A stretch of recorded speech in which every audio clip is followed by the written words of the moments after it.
that was our theme music. We never know what it is, but okay. I'm Hillary. I'm Davita. We're the two Pilates chicks, and it is season 4, episode 9. And we do want to give some background to this one. So we are not judging anything. We're not critiquing anything. We're just kind of talking and chatting. So not offending anybody. And this is basically things we have discussed before. But there was an article, and maybe some of y'all have seen it. We'll link it in our thing. The Pilates Reformation by Carla Mullins, who's a teacher in Australia. And we thought it was so well written. Yeah. And so non-judgmental. Good overview. So we really kind of wanted to dive into it. And we have some of her thoughts here, but also kind of going off them with our thoughts. Yeah. And I think we should start kind of like we talked about before, where way back when Pilates started, there was really only one way to go, which was being a fully comprehensive teacher. Yeah. You had to know the whole system. And all the apparatus and how it all related. And it was like this whole big year-long program, which mine is, and mine you went through. Yep. But that's changed, and the industry has changed. And that's kind of what we want to chat on. Yeah. And how that affects clients, and how that affects teachers, and how that affects the industry as it's seen from the outside. From other professionals. And from clients. Yeah. So it's like, I'm getting hot just thinking about this conversation. Because it's like... There's a lot there. There's a lot. There's a lot of history. Yeah, and there's a lot of Pilates police, and we are not the Pilates police. No. And we're just thinking. Yeah. And we teach the way... We both teach and learned a certain way, but I feel that we teach for that client, and that's kind of what we're basing it off a little bit. Yeah. I mean, you consider yourself traditional if we're picking you're picking a tape, yeah. And I like to work traditionally, but I work Pilates-based corrective exercise for my rehabilitation clients. And you make that very clear, and I make it clear. Yeah. So that when people do look at the website or call, they know what they're getting. Yeah. And what that is, which is good. Kind of what this article that we're talking about is about, where she's talking about Pilates as a whole, whole industry, and being clearer in what we're advertising, what we're actually teaching. And her article is particular to Australia. Yeah, there was a lot about the physio aspect. That's more specific to Australia. But what she talks about Pilates as a whole is very applicable to globally to any country. Definitely. And I think if you want to kind of start with kind of the industry has shifted, and a lot happened before. Like I remember when reformer group classes became a thing, and when mat classes hit the gyms, and those things started popping up, and then with that popped up quicker not certifications, but quicker training, just learning certain exercises, or just mat, or this reformer, and that's all you would learn. Well, and some group fitness instructors or personal trainers, it's like, here's Pilates for personal trainers. Yes. So they'll get a quick mat work thing to add into their clients' fitness routine. Yeah. That happened. This is totally going to divert, but that happened when I was teaching, like where you are in the club setting, the private club, and there were 2 of us, and we went through our year-long training with the same mentor. Certified. Yep. And then they started training group fitness, the personal trainers that were in the gym to teach Pilates. Oh. For cheaper. Oh. And we're like, wait a minute, what? But they went through that quick. And that was the first time I'd kind of heard of that or seen that, where it was just this quick weekend thing. And then they were teaching Pilates. Or what they were calling Pilates. Yes. So were they teaching mat classes? Or did they teach on equipment?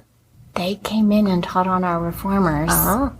And yeah, we were not happy about it because we were getting shortchanged in terms of that we had been through this fully comprehensive. Yeah. And then, so it was the first time that kind of hit that it was like, oh, wait a minute. This is different. This is new. I've never come across this.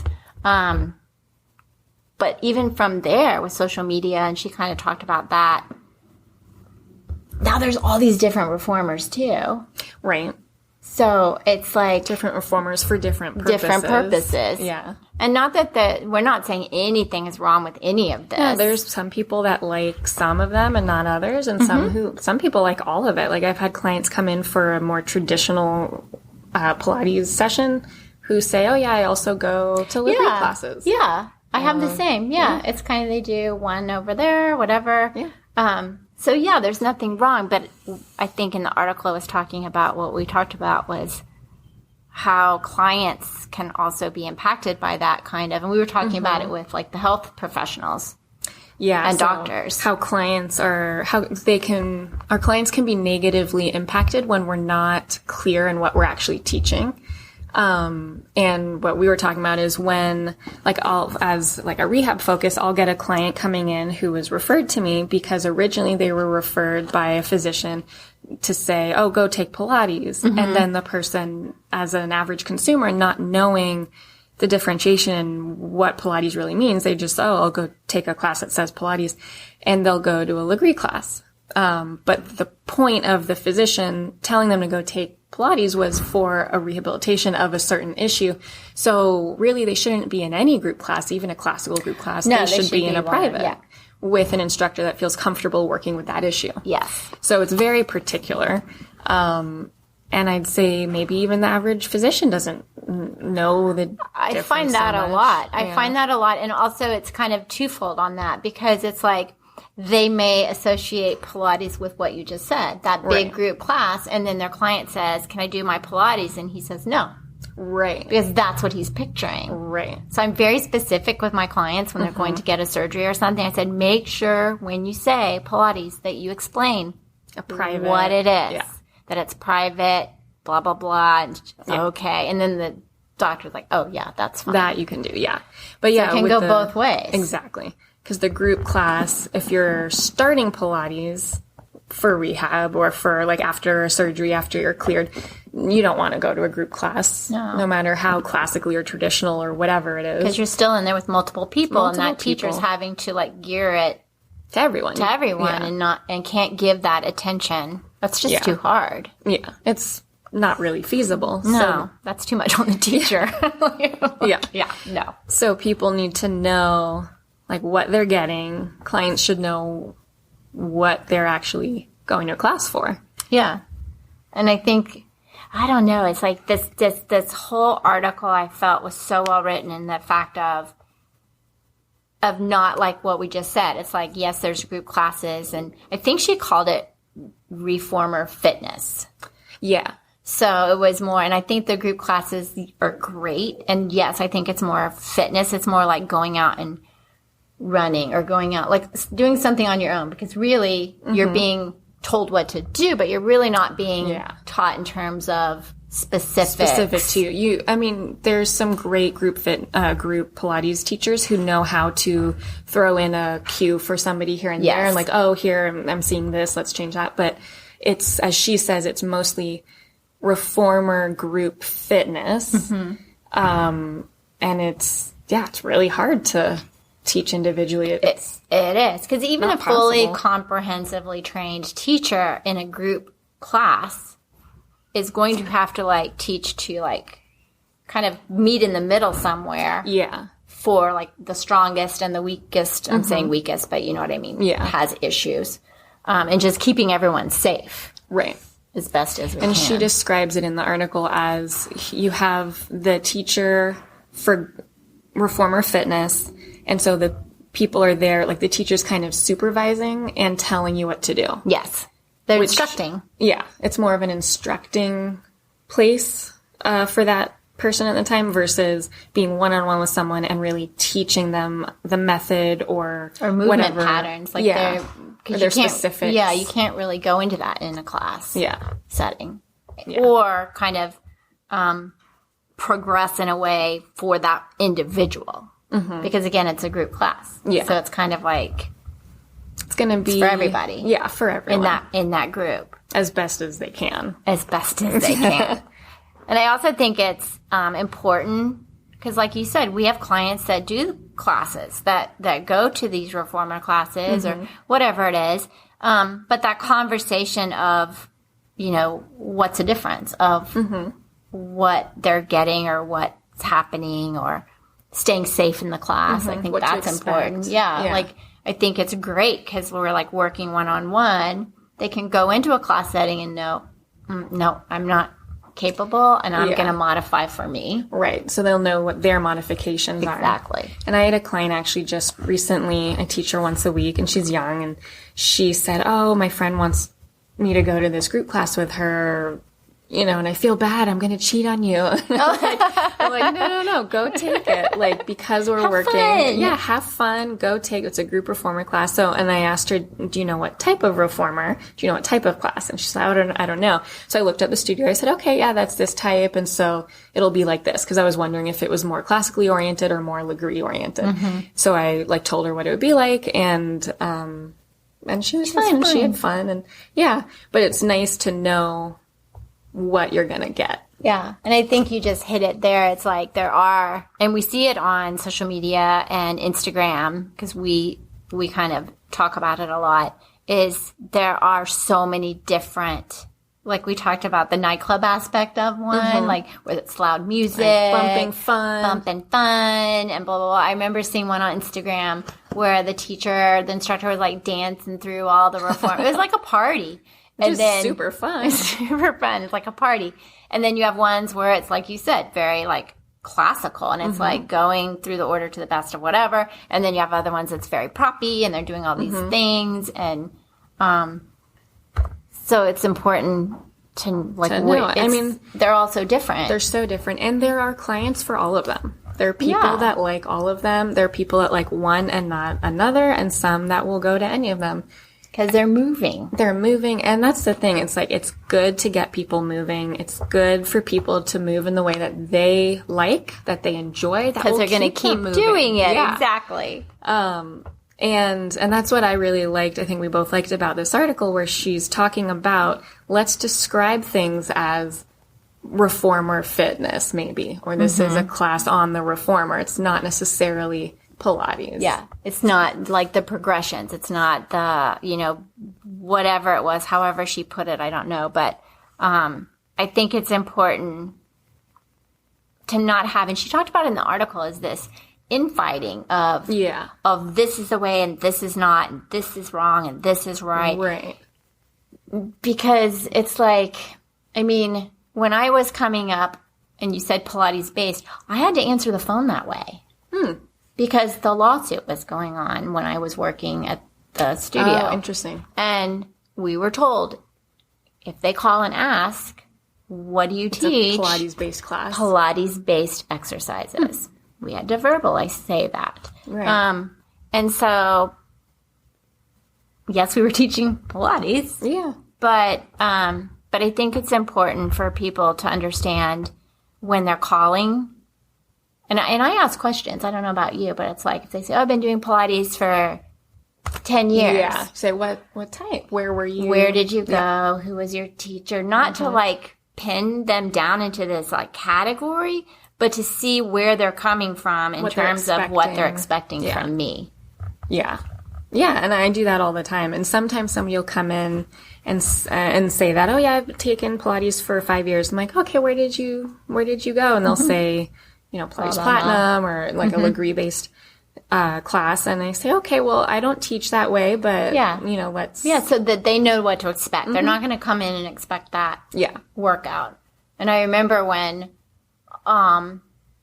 Legree kind of started to come in, because I would get people that would come thinking that's what they were going to get. And then they would complain because they could walk the next day. And they weren't sore. Weren't super sore. And I'm like, but I wasn't willing to compromise who I was as a teacher. Right. But I think it's important when people that want that that burn, that want that. I mean, we can get sore during Pilates, but that's not for sure. But I'm not going to kill someone where they can't sit down the next day. It's just a different goal. Yeah. You're And there's nothing wrong, experience. but I think it's good for them to know coming in, this is what you're expect. getting. Yeah. And so I'll say that clearly. I'm like, well, I don't teach Legree fitness, but this is more traditional Pilates, and see what you think of it. It'll be interesting to see what you think.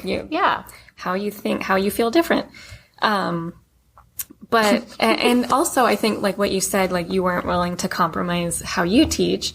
I think teachers should also know that they don't have to be like the newest trend or the newest fad. Like if you aren't teaching a certain way, if you're more comfortable teaching traditional, if that's your learning, then stick to what you know. Because that's when you're going to get the clients that come for you and will stay with you. Yeah. And not the ones where you're having to pretend or teach a way that you're not comfortable with. Yeah, and it's exhausting. Like it's exhausting. I have done that when I was younger and a newer teacher and like trying to teach to what this person wants. Yes. And it's exhausting. You can't do that forever. No. And it fizzles out. No. And it's kind of like the ones that said, I had a client once.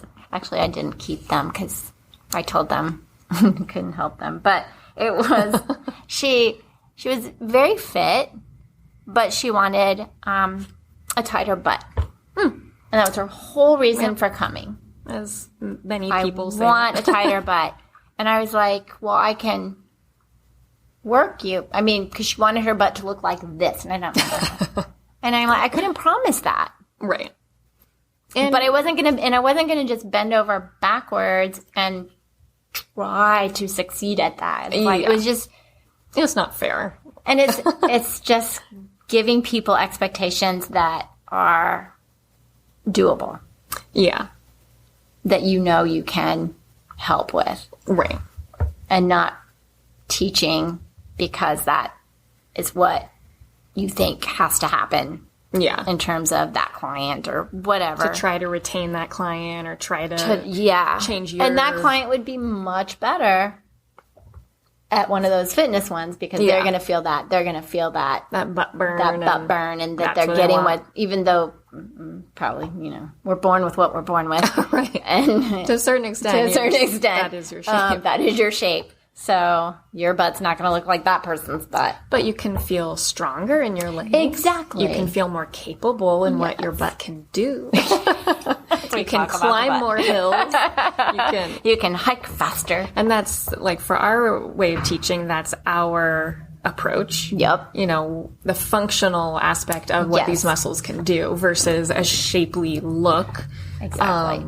So, and that's what we mean. Like there are clients for all these different avenues. So one is not better or worse than the other, more than what is better or worse for this one person. Yeah. It's really that, and I think that's one thing I've noticed is as we become more seasoned teachers and have more experience and we kind of see these waves of things like happen in the industry and kind of, you're young and you're like, oh my God, I don't know. Like, they're going to not want me anymore. And, is realizing that there's clients for everybody. Yeah. And everyone's going to be attracted to the thing that speaks to them. Yeah. The most as a client.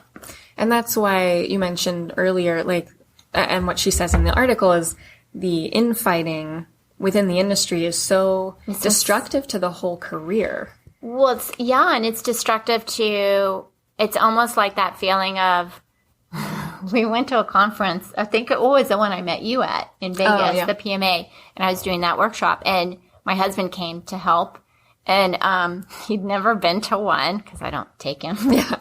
And he's like, there's politics in Pilates?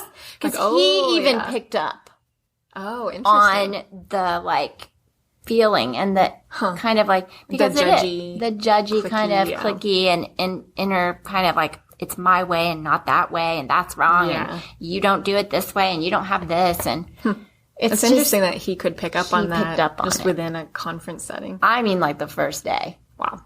And I don't even know where. I mean, it was probably because we were in the wow, it's been so long and I forgot the word. Where was it? Oh my gosh. At the beginning of yes, the expo. Thank you. The expo. We were in the expo. So I think he probably was listening to people just and hearing chatter. Things, yeah. Yeah, but I think it's just destructive to our whole industry because if we can, we're not like business enemies, right? Like, no. Like, just because we're saying, well, I teach the right way, that person doesn't, we're not going to get more clients that way. No, it just is. It's kind of like that whole saying of tend your own garden. Yeah. Stay in your side of the street. Right. In like a way of like, it doesn't matter what someone else is doing. It doesn't matter how they were taught. It doesn't matter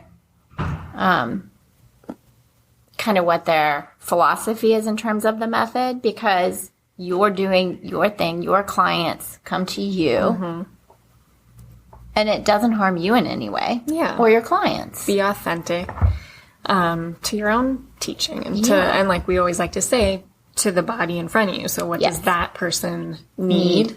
How can we meet them where they are and what they need at that time? And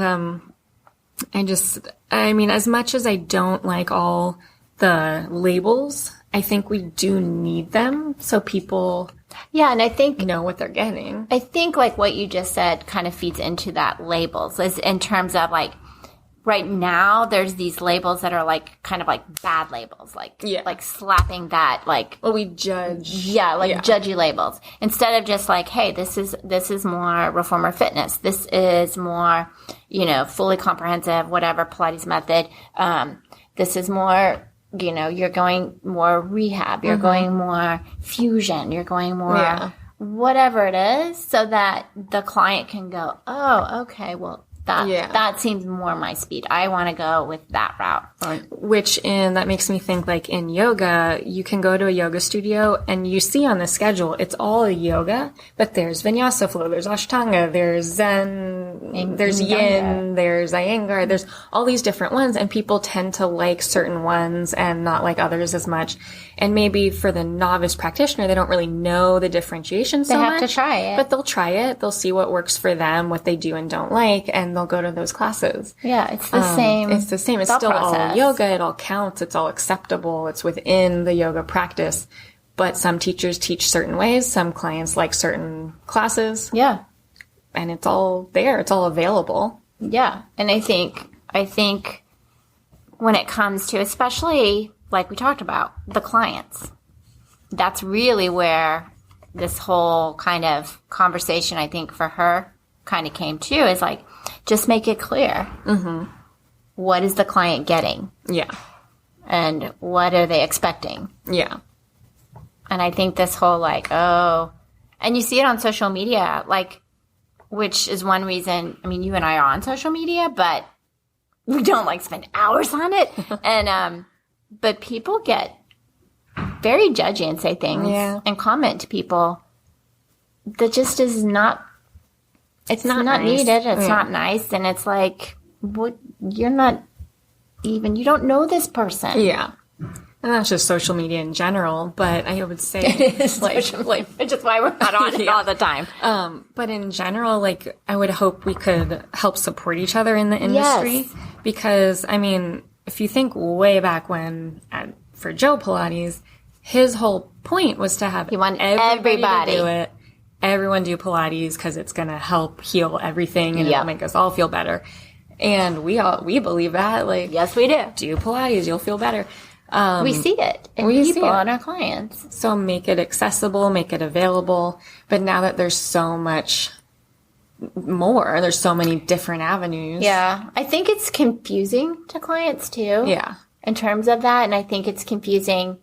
Like, I know from my students, it's confusing. They get on social media and they see things and they're like, what is this? I've never. And it's like, it's just confusing. But if you think, well, that's a group class or that's, this or, it might be based off this and this is going, so like Pilates based, whatever it is.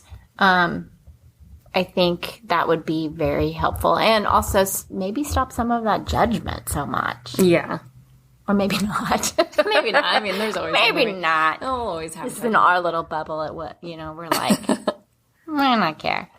But I thought shout out to Carla Mullins if you haven't read it, because I think she really put it in a very concise and non-judgmental way. And just about supporting the industry as a whole in terms of the more clear we can be in what we're actually teaching, the clearer it is for new teachers coming in, the clearer it is for clients, and also for the industry, so that we can move forward and be like, this is our career, right? It's not just like, as she says, like a gig economy.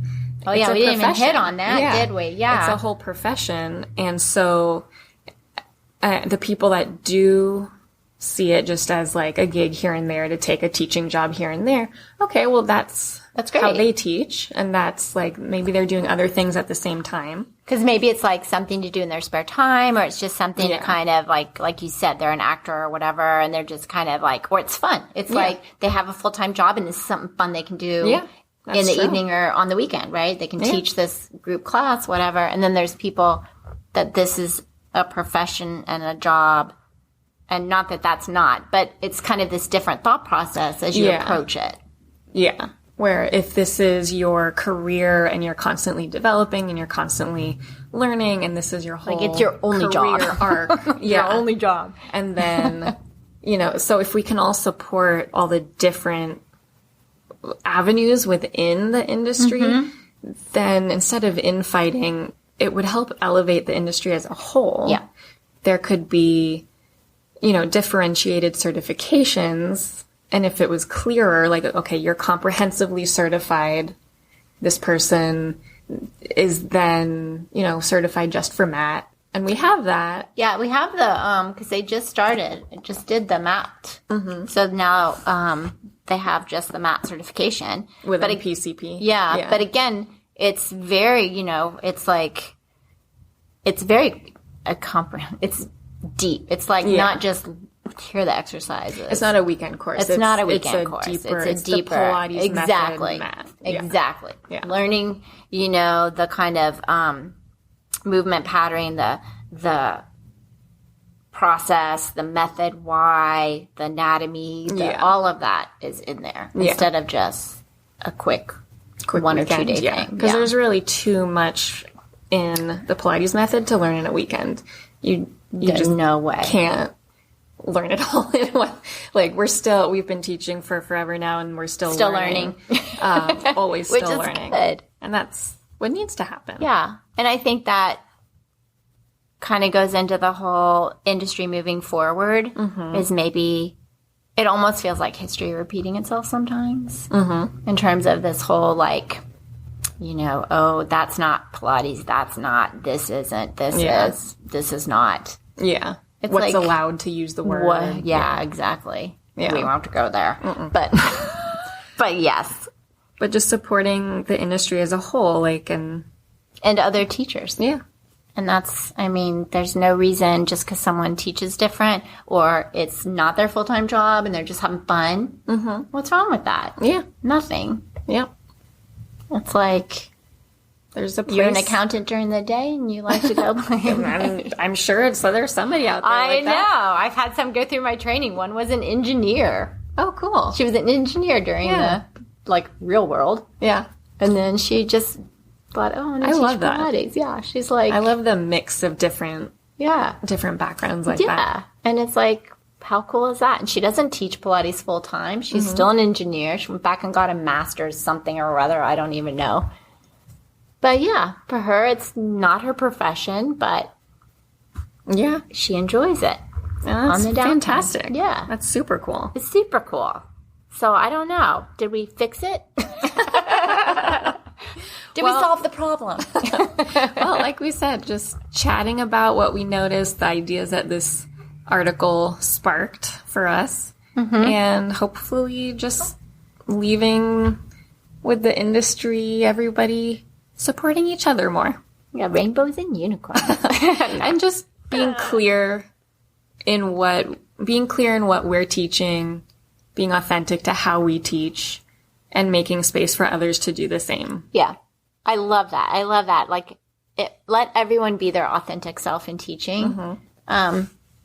Because I know that there's people aren't out there wanting to hurt people. Like, no. Instructors are not out there going, malicious. I don't care, blah, blah, blah. They're doing the best they can with what they have and learning as we go, especially when we're newer.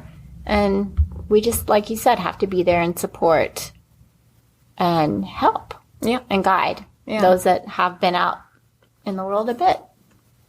Yeah. And then, and also not be judgy with the clients. When the clients go, I went to a reformer, blah, blah, blah, and not go, well, that's not really Pilates. Right. Because I do hear that from people. And that's not helpful. That's not helpful. And this is a just constantly growing market, and we want it to be well regulated. And so we want to be clear in what we're teaching, and we don't want to bash others. No.